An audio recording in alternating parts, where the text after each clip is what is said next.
তোমার হাতে নতুন বাংলাদেশ জন্ম লাভ করবে।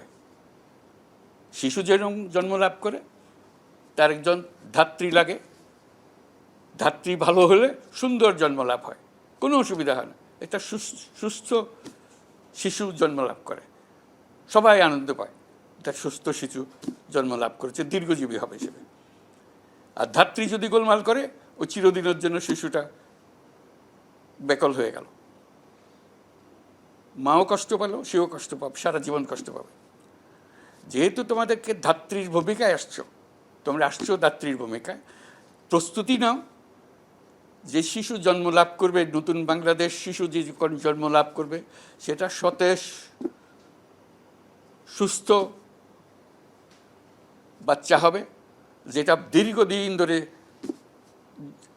জেনারেশন আফটার জেনারেশন বাংলাদেশে যারা জন্ম লাভ করবে, তাদেরকে সঠিক পথে দেশ চালিয়ে নেওয়ার জন্য একটা সুযোগের সৃষ্টি করে দেবে।